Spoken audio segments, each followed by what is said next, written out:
Hello friends, आज मैं फिर से लेकर आई हूँ एक नई तरह की वीडियो जिसमें मैं आपको पीरियड से रिलेटेड जो भी क्वेश्चंस होते हैं इंग्लिश लैंग्वेज एंड पेडागोगी के, वो सारे मैं आपके साथ डिस्कस करूँगी। होपफुली ये वीडियो आपके लिए अच्छी रहेगी।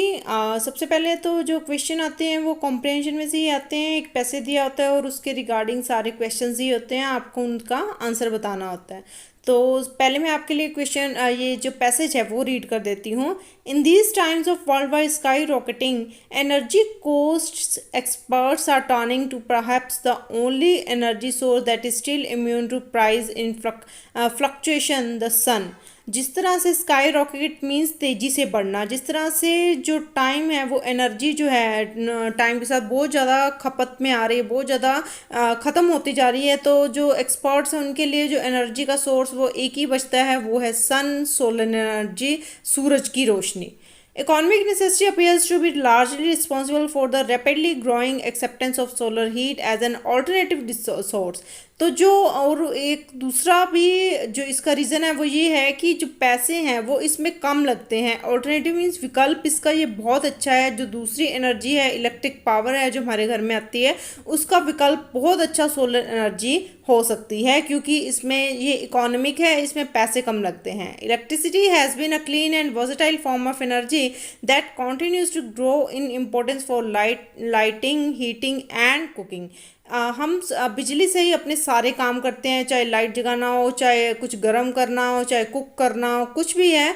तो ये लगातार बढ़ते जाने से इसकी जो डिमांड है वो भी बहुत ज़्यादा बढ़ते जा रही है। And for powering our increasingly automated and computerised society. और आज के टाइम में जब सब कुछ ऑटोमेटिक हो गया है, कंप्यूटराइज्ड हो गया है, तो आज के टाइम में इलेक्ट्रिसिटी की जो नीड है वो और ज़्यादा बढ़ गई है। The demand for electricity is expected to grow more in future than the average trend in the past. जैसे पास्ट में थी जो डिमांड थी इसके लिए, इसको लेकर लोग बहुत ज़्यादा डिमांड करते थे, आने वाले टाइम में और ज़्यादा बढ़ने वाली है ये डिमांड, और ज़्यादा लोग इसको मांगने लगेंगे। A mix of energy sources is required as hedge against shortage in any one area. Hedge का मतलब सीधे तौर से ना बताना, लेकिन जो मिक्स एनर्जी है, जो शॉर्टेज है, जो इसकी कम होने वाली है, जो इसकी जो खपत है वो बहुत ज़्यादा होने वाली है, और जो इसकी डिमांड है वो बढ़ने वाली है, और ये एक्चुअल में कम होती जा रही है ये सारे एनर्जी के सोर्सेज जो भी हैं। तो जो इलेक्ट्रिसिटी सप्लाई करने वाली कंपनीज हैं वो सेकंड जो लुक दे रही हैं वो किसको दे रही हैं? रिन्यूएबल जनरेटिंग टेक्नोलॉजीज, पर्टिकुलर दोस्त बेस्ड इन द सीन। वो सोच रहे हैं कि वो यही सोर्स निकाल रहे हैं कि जो जिसको बार बार यूज़ किया जाए, अब उस टेक्नोलॉजी को यूज़ करना चाहिए। Every 15 minutes, the sun delivers to us radiant energy to meet all mankind's power needs for a full year। Her 15 minute में सन अपनी एनर्जी भेजता है। रेडियंट मीन्स बहुत उल्लासपूर्ण, बहुत ज़्यादा एनर्जी, ताकि सभी लोगों को, पूरी धरती को, पूरे जो प्लैनेट्स हैं और सारा यूनिवर्स है, उसको सभी को पूरा साल अच्छी एनर्जी मिलती रहे, अच्छी जो सनलाइट है वो मिलती रहे। But harnessing this energy, harness means रुकावट, या घोड़े की साज भी कहते हैं और रुकावट भी कहते हैं। बट जो इस harnessing this energy is complicated by two properties of sunlight. लेकिन जो इसकी सनलाइट की टू प्रॉपर्टी, जो दो तत्व हैं वो बहुत ज़्यादा इसको ख़राब करते हैं। Its diffuseness and its variability with time of day, season and weather condition. दो रुकावटें हैं इसमें। सबसे पहली तो डिफ्यूजनेस मीन्स जो अनक्लियर है, इतना क्लियर नहीं होती है एनर्जी की कभी भी ख़राब हो जाए, और जो कभी कोई कभी किसी दिन में, सीज़न में, वेदर चेंज होने से जो ये इलेक्ट्रिसिटी, ये जो पावर है, ये खराब हो सकती है। These factors pose formidable technical challenges for the efficient conversion of solar radiation into bulk। ये सारे जो फैक्टर्स हैं, ये सारे जो भी प्रॉब्लम्स आती हैं, वो इसको एक बहुत ज़्यादा एनर्जी को लाने में, इतना ज़्यादा एनर्जी को लोगों को देने में बहुत बड़ा एक चैलेंज की तरह, एक रुकावट की तरह प्रूव होते हैं। Nevertheless solar technologies are attractive to utilities because they are environment friendly. इसमें कोई शक नहीं है कि जो एनवायरनमेंट, ये जो सोलर पावर है, ये इससे जो पूरा वातावरण है उसको वो दूषित नहीं नहीं होता, उसको कोई नुकसान नहीं होता है। And offer A low regulatory risk, और इसमें रिस्क की भी ज़्यादा बात नहीं होती, ज़्यादा इसमें जैसे शॉर्ट सर्किट वगैरह उसकी भी ज़्यादा चांस नहीं होते। लिमिटेड कैपिटल रिस्क, ज़्यादा पैसे भी नहीं लगते, एंड लेस लीड टाइम, और टाइम भी कम लगता है। तो हर तरह से जो विकल्प है वो सोलर एनर्जी ही बेस्ट रहता है। अब नेक्स्ट इसका question, why experts according to the passage looks at the sun as an energy source, तो second as other energy forms pollute the environment. सबसे ज़्यादा एक्सपर्ट्स जो हैं वो इस एनर्जी को क्यों यूज़ करना चाहते हैं, क्योंकि जो बाकी सारे सोर्सेज हैं एनर्जी के वो सारे एनवायरनमेंट, सारे वातावरण को दूषित कर रहे हैं। Next question, experts are impressed with solar energy technology because, सबसे ज़्यादा वो क्यों इम्प्रेस है, सबसे ज़्यादा वो क्यों इससे प्रभावित है इस एनर्जी से, तो इसका सही ऑप्शन है for all of these of them being good for the environment. ये वातावरण के लिए बहुत अच्छा है, बहुत कम पैसे लगते हैं, और बहुत जल्दी से क्विक टाइम, बहुत जल्दी से ये हो जाता है। Next question, why sun such an important source of alternative energy, एक विकल्प की तरह सन की एनर्जी को क्यों यूज़ करना चाहिए, इसका सही ऑप्शन है fourth, it is available free of cost. ये बिल्कुल फ्री अवेलेबल है, सन हमसे कुछ पैसे नहीं मांगता है, ये सारी दुनिया में अवेलेबल है, और it can satisfy human energy requirements alone if tap properly. सारे की सारी ह्यूमैनिटी को, मानवता को अपनी एनर्जी दे सकता है अगर इसका सही ढंग से यूज़ किया जाए। What is the major difficulty in employing solar energy, सबसे ज़्यादा जो प्रॉब्लम आती है सोलर एनर्जी में वो क्या है, वो है fourth all of these fluctuation. कभी मौसम ख़राब हो जाता है, कभी सनलाइट जो वो डिफ्यूज़ हो जाती है उसमें कोई ख़राबी हो जाती है, या फिर सनलाइट कभी कम ज़्यादा हो जाती है। तो ये सारे के सारे ऑप्शन ही सही हैं।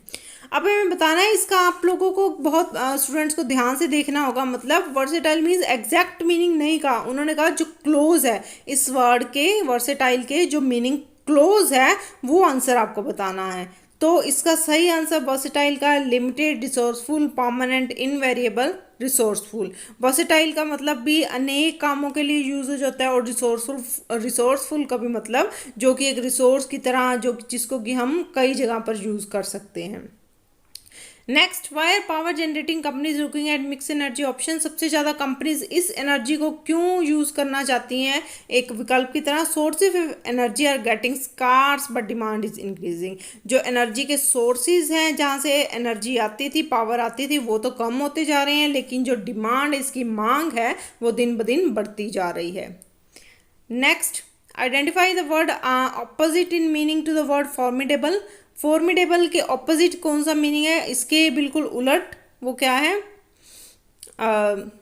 Fourth, insignificant. फॉर्मिडेबल का भी यही मतलब होता है डर पैदा करने वाला, और इनसिग्निफिकेंट का मतलब निरर्थक।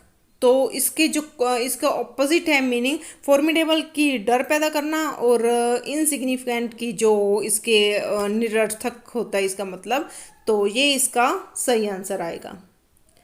Next 38, who according to passage can manipulate the systems to their advantage, कौन लोग हैं जो कि सिस्टम इस एडवांटेज को मैनिपुलेट मीन्स इसको अपने फ़ायदे के लिए चेंज कर सकते हैं, बदल सकते हैं, किसी भी तरह से इसका यूज़ कर सकते हैं, वो है पॉलिटिकल पावरफुल पीपल। जो लोग राजनीति में हैं वो इसका गलत उपयोग कर सकते हैं।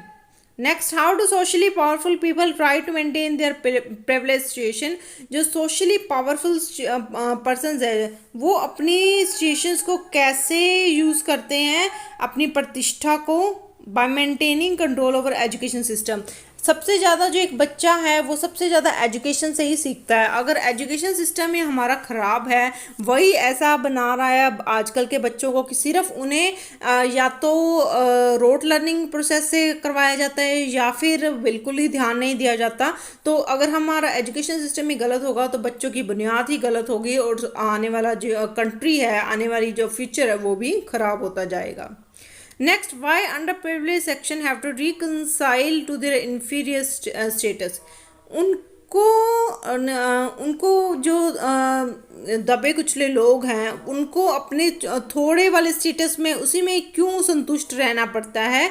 दे are unable to effectively utilize education system, क्योंकि जो एजुकेशन सिस्टम है उसको ढंग से यूज़ करना ये उन लोगों को नहीं आता है। कुछ होते हैं लोग जो कि इनमें से निकलकर काफ़ी अच्छे स्टेटस पर पहुंच जाते हैं, लेकिन ज़्यादातर लोग जो है वो इस एजुकेशन सिस्टम का, इस पूरी जो भी हमारे पास सोर्सेज हैं, जो भी हमारे पास अवेलेबल है सब कुछ, उसका यूज़ नहीं कर पाते हैं।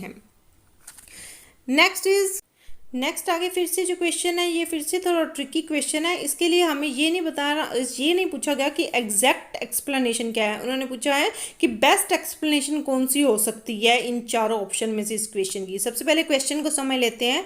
जो वीकर सेक्शन है, जो दबे कुचले लोग हैं, अल्प अधिकार वाले अल्पसंख्यक जो लोग हैं, उनमें से कुछ लोग हैं जो सफल हो जाते हैं, चाहे सिस्टम कितना भी खराब हो, हैंडीकैप्स में कितनी ही रुकावटें आती रहें, लेकिन फिर भी वो सफल हो जाते हैं। तो ऐसा क्यों होता है, इसके लिए बेस्ट एक्सप्लेनेशन कौन सी है? तो ए जो है, जो फर्स्ट है, ये सबसे अच्छी इसकी एक्सप्लेनेशन है, ताकि पूरी सोसाइटी में रिवोल्ट, दंगे फसाद ना हो सके। अगर कुछ भी लोग उनमें से कुछ अच्छा ना कर पाएंगे तो सारी की सारी सोसाइटी बहुत ख़राब होगी और दंगे फसाद होने लगेंगे। तो जो भी रिवोल्ट्स वगैरह ये सब ना हो, इसके लिए कुछ लोग जो हैं वो आगे बढ़ जाते हैं। Next, which system according to passage dominate the social system? कौन सा है अब सारी जो समाज के ऊपर सबसे ज़्यादा प्रभाव डालता है, कौन सा ऐसा सिस्टम होता है?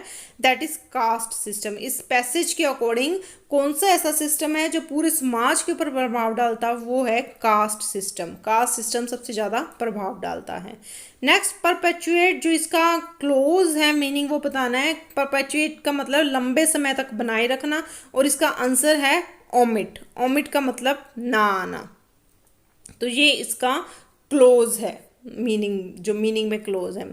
नेक्स्ट, प्रेस्टिजियस, इसका ऑपोजिट प्रेस्टिजियस का मतलब प्रतिष्ठा, और ऑब्सक्योर का मतलब अप्रसिद्ध। तो ये इसका बिल्कुल ऑपोजिट है। Next, what is a major idea reflected in the passage? ये आपको बताना होगा कि इसमें सबसे ज़्यादा जिस आइडिया की बात हो रही है वो किसकी बात हो रही है। इन ऑप्शंस में से किसी भी आइडिया की बात नहीं हो रही। ये आप मुझे कमेंट सेक्शन में बताएं कि अगर ये आ जाता है कुछ टाइटल या मेजर आइडिया, इस तरह का क्वेश्चन आ जाता है तो आप क्या लिख कर आओगे, ये आप मुझे कॉमेंट सेक्शन में ज़रूर बताइएगा। Next, while writing a notice the writer should prefer. एक नोटिस को लिखते हुए राइटर को क्या देखना चाहिए? Passive voice.